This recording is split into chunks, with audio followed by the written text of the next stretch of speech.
Hi guys, it's Sarah with Grassroots Evolution Tarot, and I'm here to bring a message that keeps trying to pop through. So before I get into the message, I just want to say for all my subscribers, I love you from the bottom of my heart. Thank you for being here. If you're new to my channel, welcome. Thank you for stopping by. If you feel like it resonates and you'd like to see more, please hit subscribe, join the journey with me. I'd love to have you along. So I'm going to take a moment just to call in Archangel Michael, Archangel Metatron, Archangel Gabriel, any of my spirit guides or yours that would be here for the highest good of the entire collective. I ask them to join us to guide, guard, bless, and protect myself this reading, and any of you who would ask for it, to use me as the clearest channel possible, as well as the most, delivering the most farthest reaching messages for, again, our highest good. So no second-rate messages today. I was drawn to the Marvel Tarot, and I've also seen the DC one out there. It's hard. It's so hard. There's so many cool different decks, and they're hard to just pick one. For some of you, that's something that's important. They're telling me in terms of picking things. So I have the Knight of Coins and the Eight of Wands. I want to tell you before, in the bottom we have is the Star in Reverse. They're telling me in terms of when you want to choose something, to use your intuition, and if you're having trouble making two different decisions, one, I want you to think about, if I made this decision, and this is the way things went, how would this make me feel? Really pay attention to your body. How does it feel? Does your body feel tight? Is it angry? Is it loose? And think about the other one, and do the same thing. You can do this in terms of, I'm hearing like objects like crystals, and running your hand over, assign this to one choice, this to another choice, and see which one makes it feel like more pull. Sometimes if you're going to, excuse me, pick crystals or, pick tarot, same thing. Where does your heart feel guided? When does your hand start to feel heat? When do you feel the pull? Because we are going to magnetize what energy is meant to come to us. Sometimes, I'm just going to share, like sometimes I know I'm supposed to go to a certain store because either there is a deck there that is calling me, there's a stone there that is calling me, and it's not that you necessarily know what it is, it's just you can feel that magnetic pull. So there could be something coming towards you that you've been magnetizing this, you've been bringing this, you've been attracting this. What they're saying is, love yourself and shine bright like that star that you are, okay?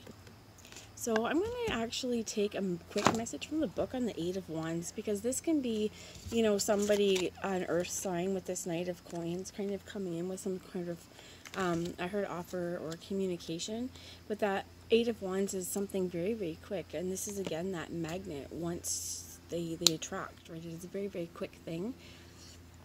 With the Star in Reverse, the Five of Cups is in reverse there as well. I think I have the whole deck, but the High Priestess. So some of us might be ignoring our intuition, and we know there's things that we need to work on or heal, or harder things that have hurt us, but we're just trying to keep soaring because, I feel like for some of us there's not the energy. It takes a lot of energy, okay? But Justice is here underneath that as well, and I feel like that's where we're going to keep it, as that daredevil energy, but there's something important to that daredevil energy. So let's get into the Eight of Wands here. Do you feel there is an importance to that? So life blazes ahead at lightning speed. Within the Eight of Wands, the Space Stone's power to control and shift space infuses its essence. Your preparation and planning pay off. Expect the unexpected. Be ready to respond and act quickly with positivity. Allow inspiration to feed the flames of your endeavor. You may feel as if you can be in all places at once, burning through tasks simultaneously. That's the power of the Space Stone at work. In the reversed, you're knocked off course no matter the plans. That speedy forward momentum starts to sputter. Disappointments and delays frustrate you. Have patience. The Space Stone returns you to the now. Resituate yourself. Your view may be askew, but readjust your specs, breathe, and reassess the landscape to move forward. And I feel like that's what this is in terms of this, with the star, and in terms of with this Five of Hearts. When we block our intuition, I love this energy, okay? But when we block our intuition, I don't love the blocked intuition. It's just that I do feel like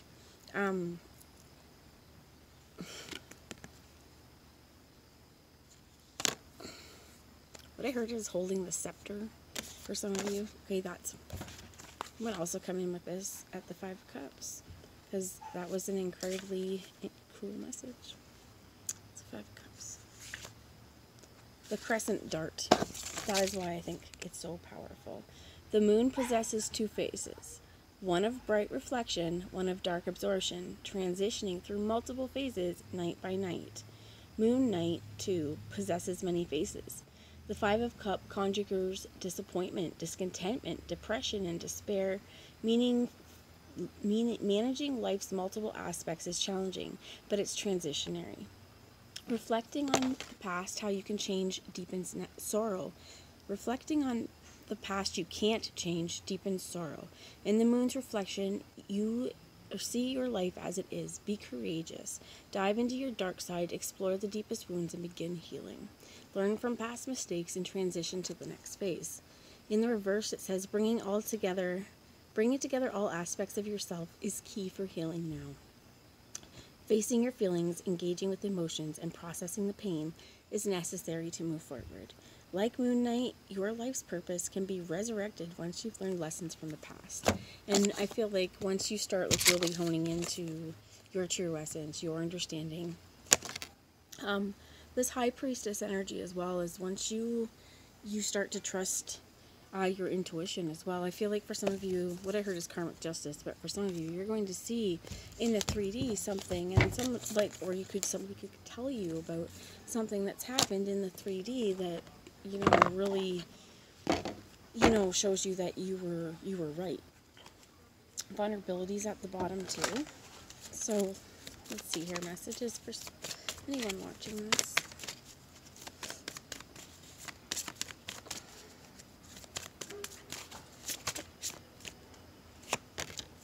Helping children.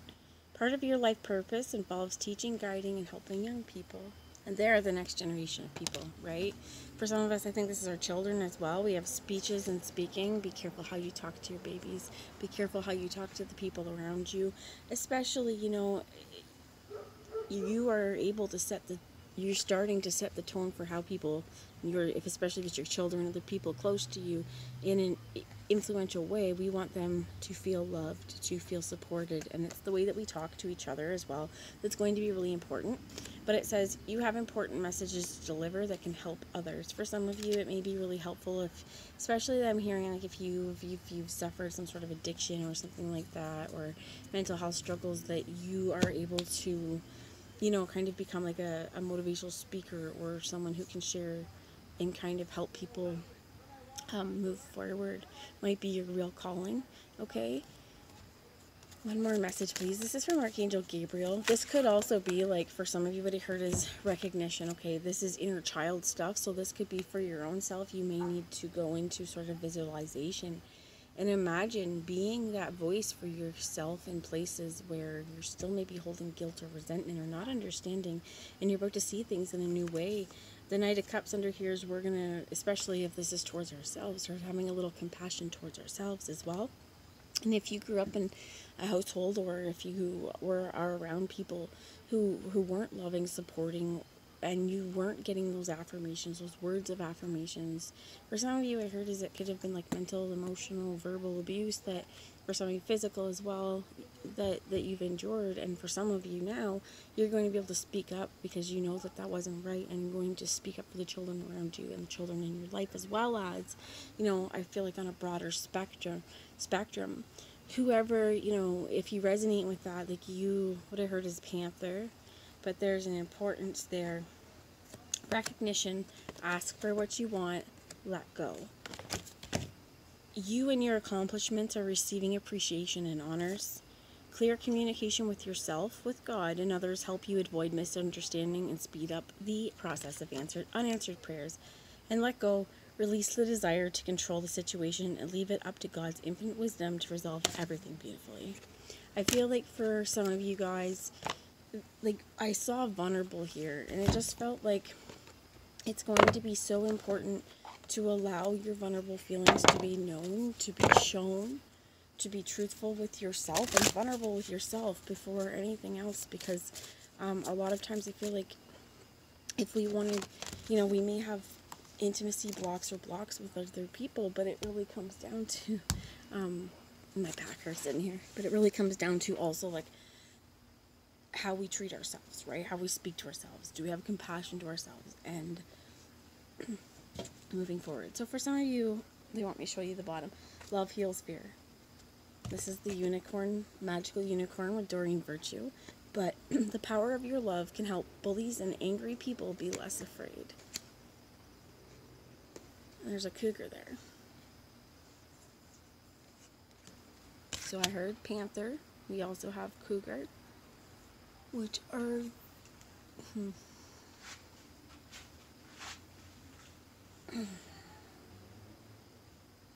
if there's something you're afraid of, spirits like pour love into it. If there's a place where you're finding a lot of fear going forward into doing something, or what I heard is going into or claiming unclaimed territory, this is like giving yourself love and encouragement and words of encouragement as you go, rather than feeding that fear of, oh my gosh, I can't do this, I can't do this, I can't do this, I can't do this. And I want to share Nas, I Can. The other day, with all this Diddy stuff and things that have been going on, I was listening to a lot of like Eminem, and I was just thinking about, like, there's one part where he talks about like Nas, Tupac, Dre, and someone else, like these are his canon people, right? And I had to listen to the Nas one, and it's just where he's got all the kids. I know I can be what I want to be. If I work real hard, I'll be where I want to be. I know I can. That may be something that for some of you, like, you need to remind yourself you are totally capable and you got this. So let go of whatever it is that's kind of trying to hold you back and stop this momentum, okay? So I want to see here what we have from the past life oracle. Ooh, as something that might be holding us back. And we have male, female, and Native American. This is definitely duality within ourselves. This may be kind of what I heard is in terms of this could be like relationship, but this could also be like pitted side against each other's backs. There's no discussion. This speaks a lot, okay? For some of you, I'm just hearing like nonverbal discussion.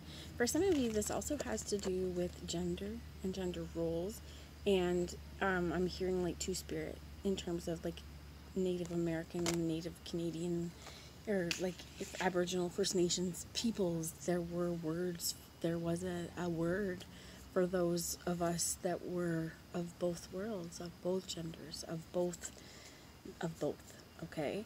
And they were normalized, and they were just part of our society. And one thing I was reading, talking about colonization, they were one of the first groups of people to be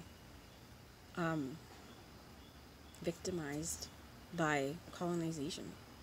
They didn't fit the mold. They threatened the status quo.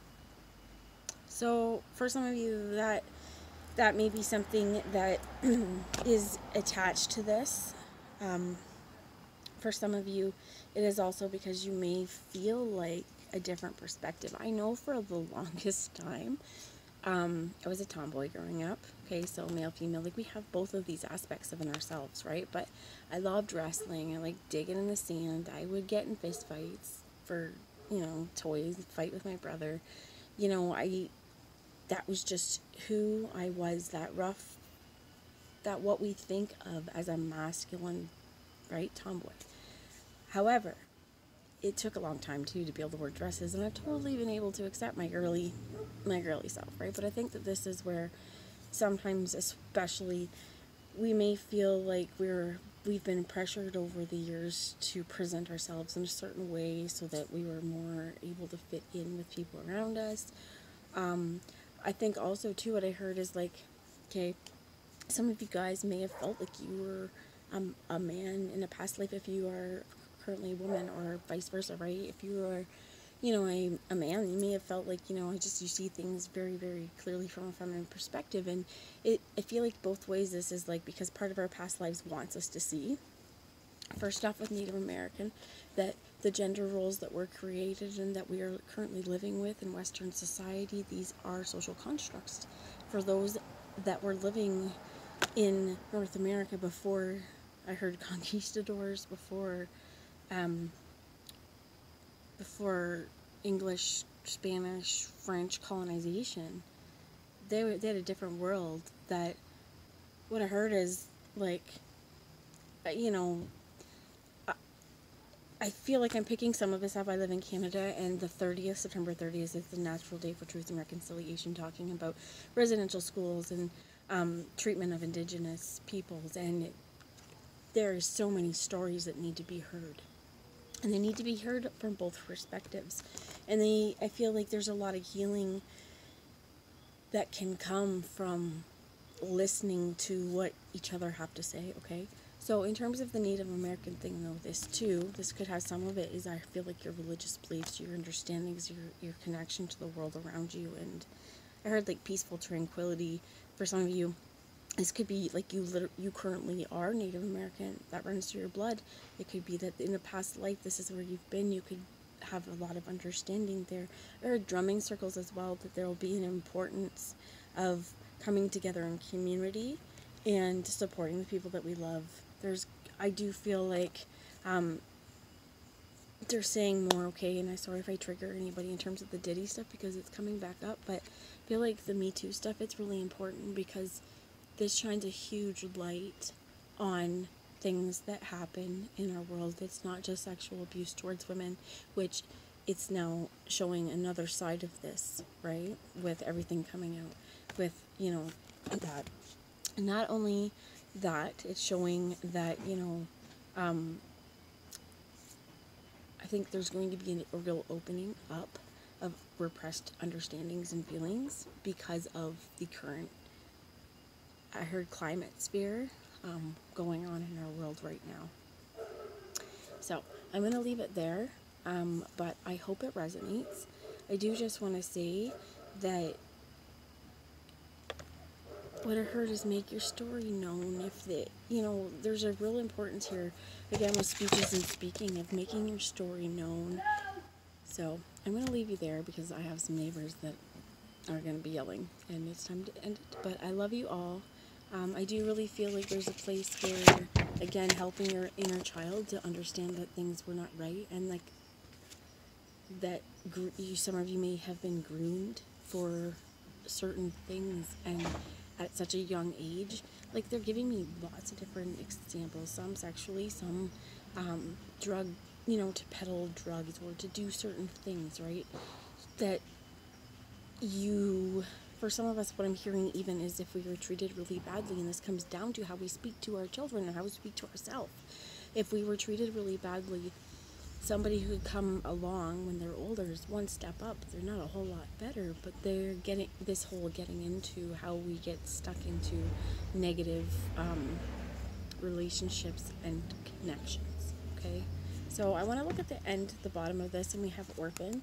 For some of you as well, I feel like, for some of you feel like you've had to do a lot of it on your own, and this really is an inner healing thing, right? A really healing part of you. And for some of you, if you have been in the foster system and have found yourself kind of an orphan or without parents, and you've thrived, this may be where your calling is, to help those kids that are coming up in the next generation experiencing things like this now, and to help them, experience more love than fear. And I feel like it's important as well as to help build a much safer environment from the ones in the past generation, because, and again, trigger warning, but there is so much trauma that it's about to unfold. It is unfolding, and especially with the triggers in the news, what I heard is as well, there could be a lot of different things that you don't know what people are walking around dealing with that they're not showing you. So just be kind to each other, love yourself, and again, remember, this power of love can help tame the rage of bullies, angry people, make them less afraid. Sometimes anger, it's just that you're so afraid that you don't know how else to deal with it. It comes out angry. I feel like for some of this is somebody also who really needs to let go, and there's a lot of wounding here in terms of why there's needs to control. And I feel like even in our own worlds, if we feel like there's a place that we feel like we need to control and we're losing it, if we're losing control, this is recognition of what these are as well, and how can we move forward. And because we cannot control how things happen, but how things land. The same as I can't control how this message comes through and how it affects you. I don't want to, because this is one of those things that if I tried to control what was coming out of my mouth, anything that seemed uncomfortable, I wouldn't say, which would be a little bit more comfortable for me. But is that message coming through what was meant to come through? Or am I being picky and choosy, and am I delaying the healing, right? On my own part, your part, whatever this is, okay? So I'm going to leave it there for real this time. But, well, okay, they said, hold on, angels and trees. I think it's because it was on doom and gloom. As like, don't do that. Just remember as well, there's real importance here to connect with your angels in the current lifetime, right now, that you are safe, you are protected, and get yourself out into the trees. Take deep breaths. And remember as well that we are all interconnected. We are all interconnected. Everything in this world, I heard space-time continuum, it is all connected. So I love you all, and I'll talk to you soon. Bye, guys.